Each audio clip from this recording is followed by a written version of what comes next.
अस्सलामुअलैकुम प्यारे बच्चों। आज हम आपकी मराठी की किताब से पढ़ेंगे पाठ क्रमांक 18 आठवडी बाजार। आठवडी बाजार म्हणजे हफ्तावारी बाजार। ये बाजार जो है वो ज्यादातर गांव वगैरह में ही लगता है। हा आमचा गाव, ही आमच्या गावची टेकड़ी। आपको तस्वीर में नजर आ रही होंगी टेकड़ी। टेकड़ी यानी छोटा सा जो पहाड़ होता है उसको टेकड़ी कहते हैं।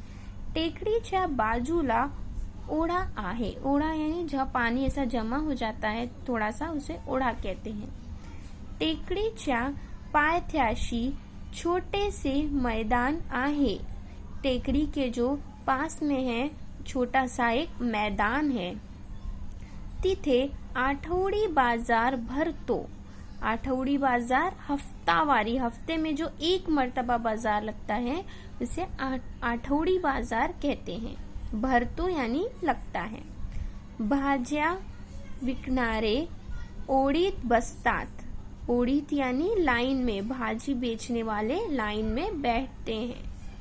साई आई बरोबर बाजारात गेली। साई नाम की जो बच्ची है ती आई बरोबर बाजारात गेली गई। कांदे बटाटे टमाटे पालक घेतला। दोघी बाजारात फिरल्या। दोघी दोनों बाजारात फिरल्या घुमी। फुले घेतली, फुगे घेतले, फूल लिए, फुगे लिए, फुगा लिया। पेड़े घेतले। दोघी घरी परत निघल्या। दोनों घर पे जो है वो दोबारा वापस आ गए। आपको ये तस्वीर नजर आ रही है। यहाँ पर जो है आठवडी बाजार जो हफ्ते में एक मर्तबा लगता है। गांव वगैरह में जो है वो रोजाना बाजार नहीं लगते, आठवडे में एक ही बार बाजार लगता है, उसको आठवडी बाजार कहते हैं। अब तुमच्या गावात आठवडी बाजार भरतो का? कुठे भरतो? क्या आपके गांव में आठवडे का बाजार, हफ्तावारी बाजार लगता है? कहाँ लगता है? आपको उस जगह का नाम पता है? तुम्ही आठवडी बाजारातून काय काय विकत आणता? तुम जो है वो आठवडी बाजार में से क्या क्या खरीद कर लाते हो?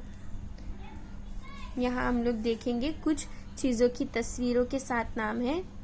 टेकड़ी, टमाटे, बटाटे, कांदा, पालक, पेढ़ा, ओड़ा, ओढ़, ओढ़ यानी कतार, मैंने आपको अभी बताया कतार, ओढ़ यानी कतार। फुले, फुगे। हे झाला आपला पाठ आठवडी बाजार।